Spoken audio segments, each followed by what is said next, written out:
The Guild is Maximum Lawyers' community of legal entrepreneurs who are taking their businesses and lives to the next level.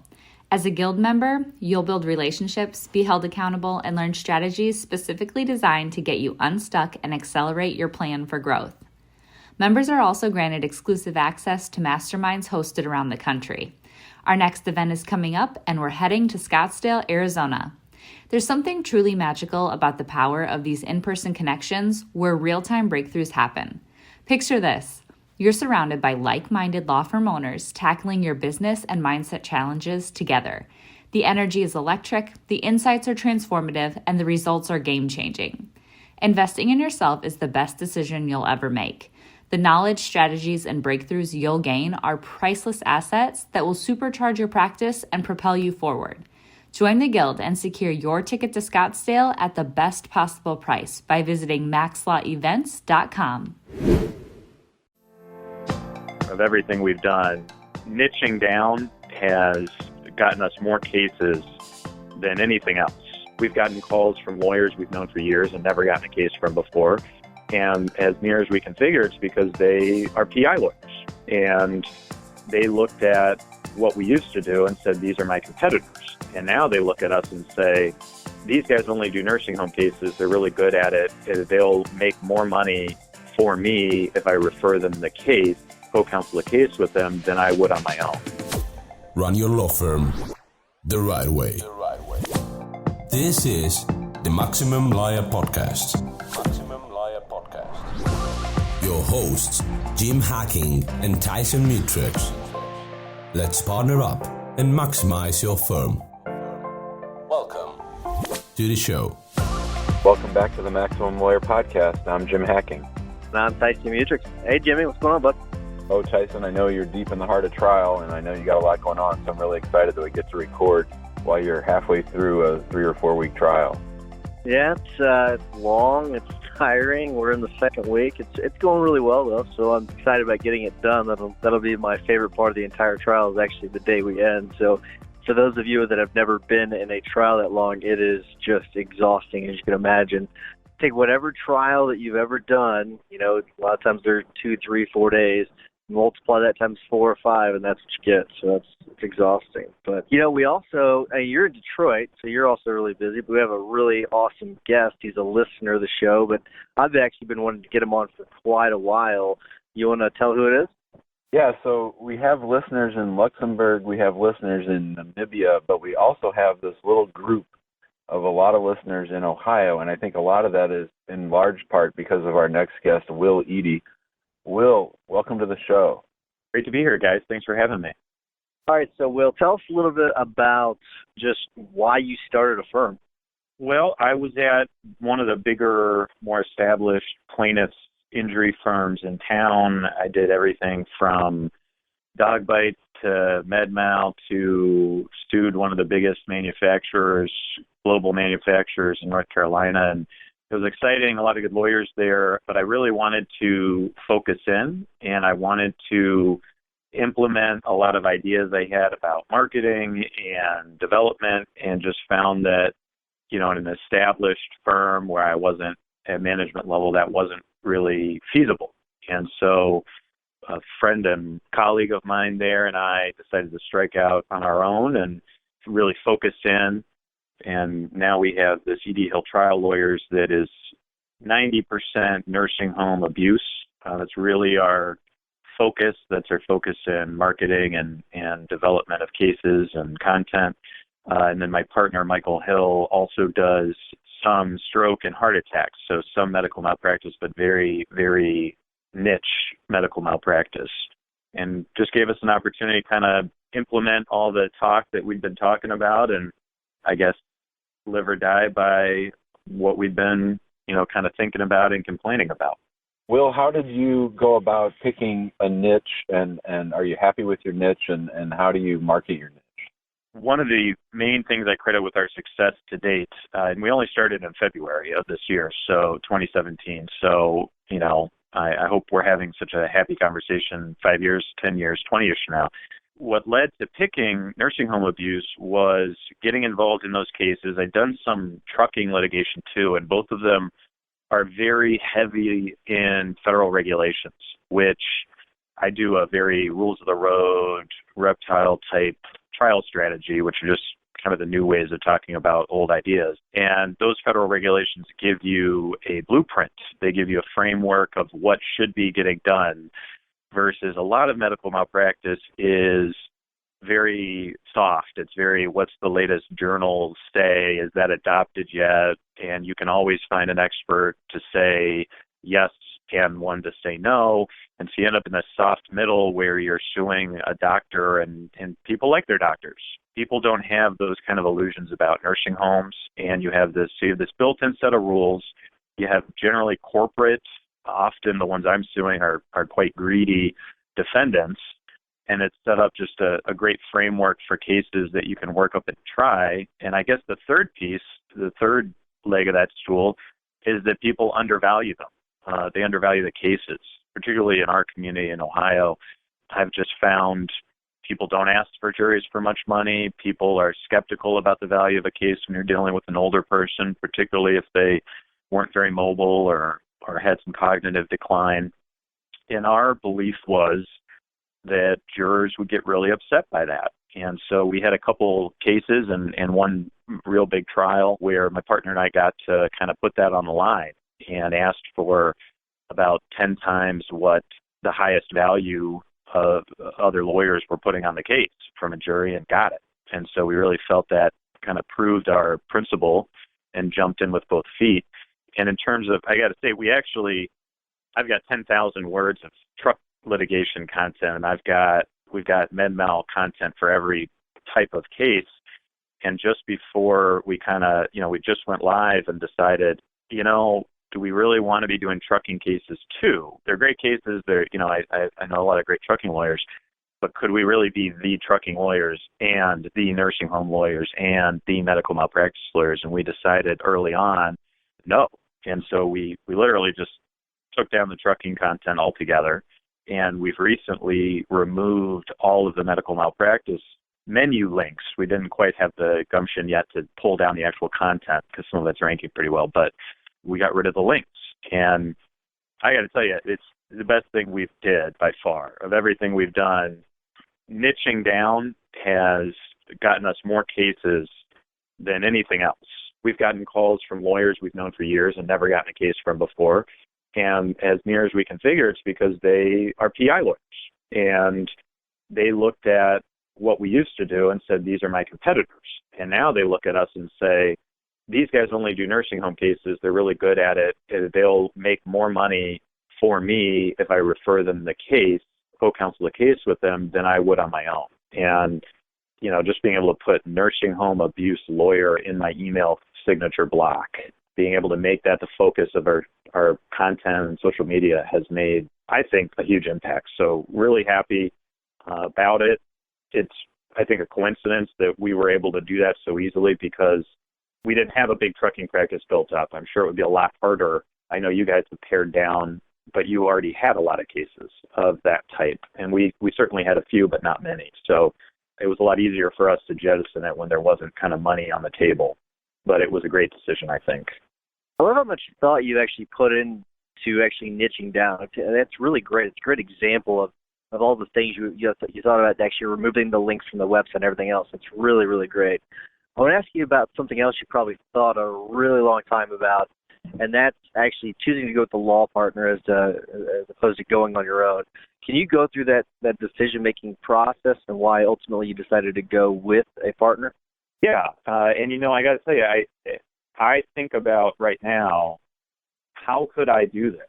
On a regular, probably a weekly basis, I think, boy, how would I do this if I were alone? Michael and I were office neighbors. We would talk through the wall. We would holler out. We would, walk in each other's door and jaw about cases. And that dynamic certainly helps me. I know there's people out there crushing it as a solo, and God bless them. But when it comes to doing jury trial work, you're always second-guessing yourself. You're always wondering what people are going to, what a regular non-lawyer folks are going to think about what you think are great ideas. And being able to, bug my partner before a big deposition or sit down and do a strategy session has been fantastic. And what we realized after we went out, and we're kind of now smaller fish for now versus the bigger firm we were at, we've been talking with a lot of other folks who are smaller or usually solo. And what we've learned is most of the really successful solo lawyers actually have, I guess, ad hoc partnerships. They have a core group of 3 or 4 folks that they try cases with. And they might be in different firms, and it might be a different combination of them. But, some of the guys we looked up to who were solos, we take them out to lunch. We were, when we started out, and picked their brain a little bit. And we realized they not only tried cases with other folks, they were interested in doing that with us. So for me, I need that. I need someone to bounce ideas off of on a regular basis. Sometimes we have to tone it down so we actually get more work done. But I think if folks are out there all alone and they feel alone about it, even if you're not able or willing to take on a partner, I'd highly recommend talking to other folks who do what you do and being generous about the info you have, and I think it'll be returned. Will, I think that's a great piece of advice. Hey, listen, what have you learned having just started last year? What mistakes do you think you made, or what have been your biggest learning opportunities? I'll tell you, I think, and I was thinking about it last night, thinking about coming on today. I was thinking, how did I start listening to The Excellent Lawyer? And for the life of me, I couldn't recall. But this show has been really illuminating in that you've got a more established guy and a kind of, younger guy, and you're used to thinking, hey, if you start out from the beginning and you're nimble and you can do whatever you want, yeah, that's easy. But once you're established and once you have a bigger practice and things going on, you can't be innovative. And it's been really refreshing to me to see you guys and the interplay between you being nimble. Between you guys, I think John Fisher's book, which really just was a big giveaway of information, and some of the Facebook communities, yours, there's a few others out there that have really been opportunities to hear what other people think and get information around the country. And I'd say getting outside of my geography helps, because the people just do things differently, and they tend to do things the way folks around them do it. And so when you can surround yourself with people who don't just say, yeah, but that doesn't work in Ohio, or that's not how we do it, and who challenge you a little bit, whether it's marketing or practice. I have a nursing home group I'm part of through our national association, American Association of Justice, and that's been invaluable. I mean, it's crazy what some people are doing in other states, and when you bring it here, it blows people away. And, I spent probably an hour talking with a judge at a settlement conference last week, just educating her about how these cases work when you use certain types of data that are available that attorneys around here don't tend to use yet, and all these other things. So I think associating with other folks and being open to what they're doing and trying to give back in some way to the extent I can has been probably the beneficial part to me. And one thing I learned that I think people are missing, that is because we started fresh, we had to write a whole website, right? It wasn't, how do I fix my website or what should I do next? It was, I have no website. That the internet's really weak out there, that lawyers are really weak on the internet. And I think people think the internet's over, or they missed it, or the big firms are taking everything. But I got to tell you, Google's smarter every day. Google only cares about the user experience. And that's what small or nimble firms who listen to shows like this and are out there reading books and trying to be creative, that's what they're good at, is coming up with a better customer experience, coming up with a better system. And I really got to say, I think Google will reward that type of thinking in a way that at least the folks I know on the SEO side don't really preach to lawyers. And maybe that's just because we're easy marks, or we're the problem, we're too limited. But, right now, we launched a website in February of this year, and we are ranked number 1 for probably 5 out of 10 things we care about. We launched another website just about stroke malpractice, and actually my partner and I were talking about stroke cases, and they're pretty complicated, they're pretty expensive, you need a lot of experts, and we said, is this, let's just constantly rethink, is this where we want to be? And we said, we can't get away from it. our stroke website's doing so well. We're getting calls, not every day. That would be crazy, but once a week we get a new case from that. And when you're talking about a debilitating stroke case, that'll outpace our volume and our capacity pretty quickly. So those would be my two things: is associate with others and try to get information, particularly out of your geographic area. And I think people need to take another look at Google and their website and think about how they can build that out in a better way.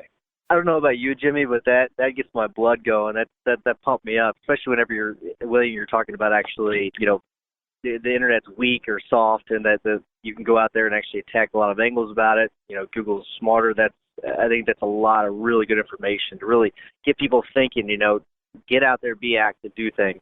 I do want to ask you though, you're fairly new. I mean, your firm is fairly new. So what are some of your struggles that you're having? Our immediate struggles were capacity. We had a lot of clients and cases at the old firm, and we didn't want to burn bridges. We didn't want to make a fight out of it. There were only a very few clients that really fit with what we were doing and wanted to stay with us, didn't want to transition to different representation, which was great to start with a few cases, but very quickly, and it's a great problem to have, niching down meant we were getting calls constantly from other lawyers. Within the first week of announcing it, because we announced that we were a nursing home firm. We announced that. And so we were getting these cases coming in, which was great, but it was two guys in an office. And so I think building up those systems so that we could handle the capacity, and then immediately what to do. Do we grind where we're doing everything from answering the phones to assistant and paralegal work to trying cases, or do we figure out a creative way of outsourcing that because we didn't have the ability to hire 5 people immediately? And that, they say limitation can be a driver, right? And for us, that meant outsourcing was the only viable option. And now we preach it, that we don't answer our phones, we outsource that almost immediately. Our case manager lives in Richmond, Virginia. We're in Cleveland, Ohio. She's a virtual assistant who is amazing. And as we're growing, we need some dedicated paralegal support. We took a look at it and decided, why would we hire someone? Why would we restrict ourselves locally? If our case manager can sit in Virginia, I don't want to be managing paralegal work individually. I want her doing it. So it doesn't make sense for the paralegal to sit next to me if the person managing her is in Virginia. And so that's our growth strategy. The only person we have who needs to be on site is somebody who comes in a couple times a week, does all the mail and scanning and a few in-person things. And basically that's it. We've been growing by outsourcing. So that was our issue. And I think it's turned into somewhat of a solution. Long term, I think we'll probably have a dedicated local trial paralegal, but for the foreseeable future, we'll be trying our cases together anyways. So that's less of a concern. It's another reason to have 2 people. I mean, it's great to know that we can go into trial and split things up, because trial is Tyson, trial can be overwhelming. So being able to have somebody else to kind of say, hey, can you handle this piece, and can we do it in a creative way that'll actually help the case if you take all the damages, witnesses, and help put the family story on, and I can be the one going after the nursing home corporation, and it's just a nice fit that way. We're talking with William Eadie. He's a nursing home litigation specialist from Cleveland, Ohio. Will, I love the passion. I love you calling out some of our listeners. The internet is not dead. Lawyers are still doing a really bad job on the internet. It is not too late to get involved with online marketing. I just checked out your website on my phone. It looks tremendous. I think you've just done a great job, and it's a clarion call to all of our listeners to really get off your butt and stop telling yourself all these, no, I can't do this, no, I can't do that. Will's out there doing it. I love it. Will is a passionate member of our Facebook group, and he has strong opinions, which he's not afraid to share. Recently, we had an interesting discussion about the internet and about Google SEO, and someone was asking whether they needed an SEO specialist, and Will, you had some strong thoughts on that. I was wondering if you could share those with our listeners. Yeah, I just don't think there's such a thing as SEO anymore. SEO is kind of what was created by Google not being good at being Google yet, where if you just use certain terms, if you use them enough times, and they've gotten better and SEO's gotten better, but at some point you have to step back and say, who can talk to my clients about their needs and wants and desires and concerns and fears better than me? And there are some people who are doing that, Annika from Chuck Blake's office, but she's in-house. She's crushing it because she's part of the firm. And I'm sure there's great people out there who can write amazing copy and would learn about your firm. But I think you'd have to pay them so much to do that if you're not basically hemorrhaging money into marketing, I don't understand why you wouldn't do it yourself. And let me give you a quick example. If you Google assisted living, negligence lawyer, or lawsuit, or any of those kinds of terms, our website's going to come up first page, and depending on where you are, it'll be ranked number one. And we started that in February. And I challenge your listeners to Google that and click on the link for Eadie Hill, because if you take a look at that content, it is probably 8,000, 5,000 words, something like that. Actually, it might be less than that, but I need to grow it. It's got a ton of questions being answered. It's very detailed, and that's the only reason it's ranking. We don't have any link building going to it. We're not doing any AdWords. In fact, the only little bit of link building we did, to be candid, it's some of our worst performing pages. I don't know why. I don't know if it was a bad choice for those people, but we stopped it. And if you look at the other top results, and I challenge you listeners to do this in their own practice area, in their own community, nursing home abuse lawyer, Cleveland, Ohio, and you click and you open the top 10 results. They're garbage. They're 3 paragraphs. I mean, the biggest firm in town, there's a firm in our town who pays for ads at Ohio State games, football games, if you can imagine that, how much money they must be spending on ads. Their pages are terrible. They're 3 paragraphs. They don't get specific. They basically do a little song and dance and then say, call us. So I think if people just looked at what's out there, they'd be shocked at how bad, not just their own content is, which is what the advice I usually are, go look at your content and realize it's terrible. But it's all terrible. So there's a real opportunity. If you're willing to spend a day or a half day, you can create one long page that will rank in your community. And you can use, you guys have mentioned some of the tools. I tell people use Answer the Public, type in your search term, and it will give you between 20 and 200 amazing questions to answer. Uber Suggests will fill in all the autocorrect that Google does when you type in, I typed in pressure ulcer the other day, and it gave me great stuff. Or stroke, it'll give you great stuff. And then open the top 10 pages that Google already ranks and take anything that's good there from all 10. And what you're going to be left with is a piece of content that Google's already told you, this is what people want to know about. This is what I already think is valuable as Google. And now you're 10xing that. How does Google not rank you for that? I mean, it seems so simple, and yet it's easy not to do. Like, people, for some reason, are still not doing it. So I'd say take advantage of that while you can. Our listeners, Jimmy, can take that last, 2 minutes of content and then walk away from this episode and be happy. Because that was great. That was a really good piece of information. I mean, I really appreciate you sharing it, because that's going to be extremely valuable for our listeners. So I really do appreciate it. And I have an idea of what your answer is going to be to this, but I just want to hear what you have to say. What would you say is your one biggest piece of marketing advice to attorneys just starting their firm? So I would say niche and content, and that sounds like two things, but I think they're one and the same. I think pick one thing to be good at and then be great at it. And the marketing works itself out. It's not just what should I do? You know what you should do. You know what all your content should be about. You know what you should be introducing yourself as. I mean, how many times you go to a social function or a business networking function, it's great to be able to say, I do nursing home cases. when I say I do personal injury or I do plaintiff stuff, or, people look at you like, okay, great.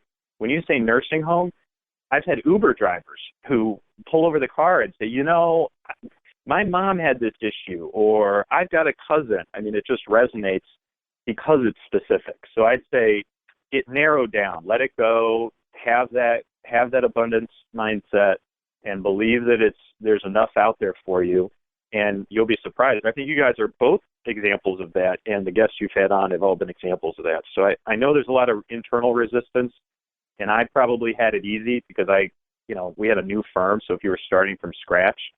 But I think that's how people should look at their firm, even if it's established. What would I do if I were making this today? What would I do if I were starting right now? And then you know where you want to be.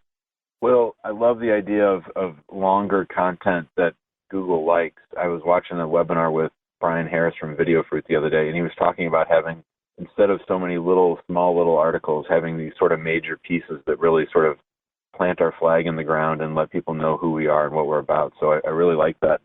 We're coming up against the end of the show. I wanted to ask you about one other incident that happened at your firm last week, and that was when local media was looking for a nursing home litigation expert, and they came across your firm. Can you tell our listeners that story?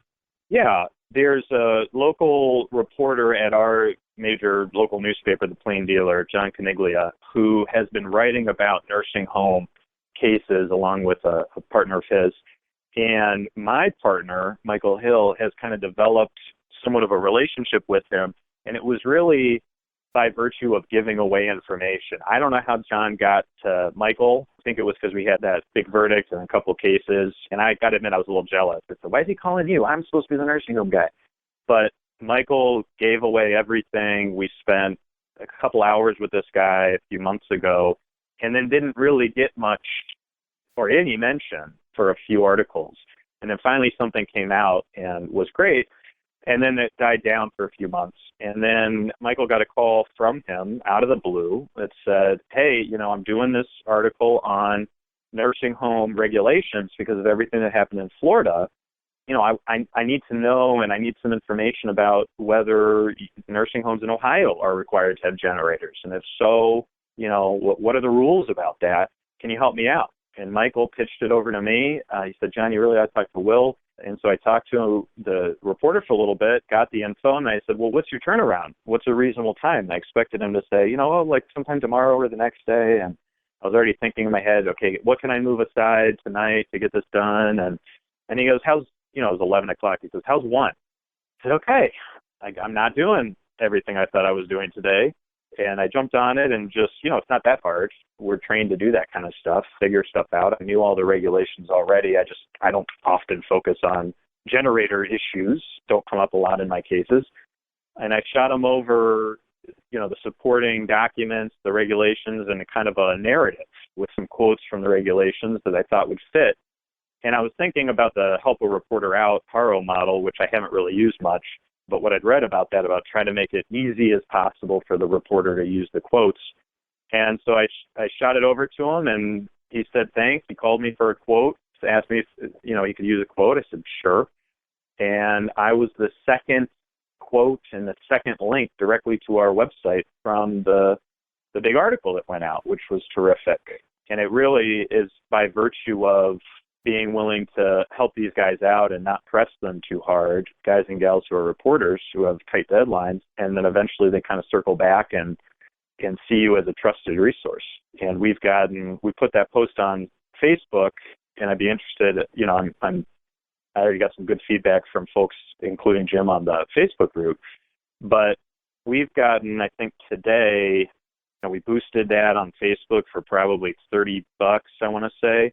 And it's been shared, over 20 times. We've got quite a few comments and likes. So it's for our Facebook page, it's certainly blowing away our normal reach. So we've got, 106 comments, or likes, 76 clicks, 26 shares. So we're thinking right now, in fact, my partner and I, we set aside Fridays for marketing and firm development. We're already thinking we got to set aside an hour or two to figure out how to replicate this. We're not going to be able to get an article every time, but how do we replicate this kind of engagement on Facebook on a regular basis? Really good information. We're about to get to our tips and hack of the week because we're up against the time. Before we get to that, I just want to remind everyone to check us out on the Facebook page, request to join there. Lots of discussions going on, especially William Eadie's involved in that quite a bit. Also, give us a 5-star review on iTunes if you like the show or wherever else you get your podcast.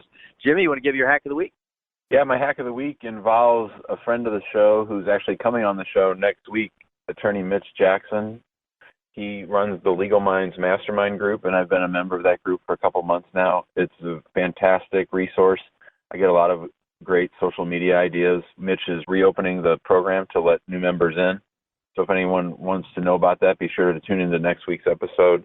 And you can look at it for yourself right now at legalminds.lawyer. And William, you got a tip for us?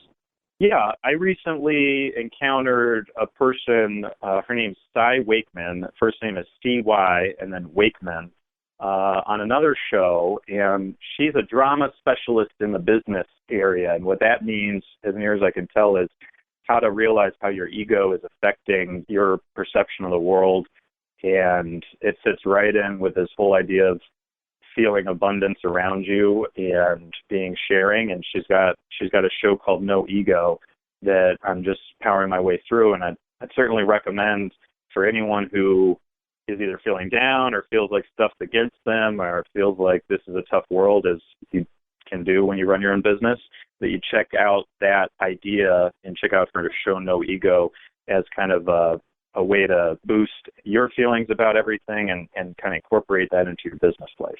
Really good stuff. All right, so I was going to recommend a book. I'll hold off on recommending that until next week. I want to recommend something based on something that Will had said.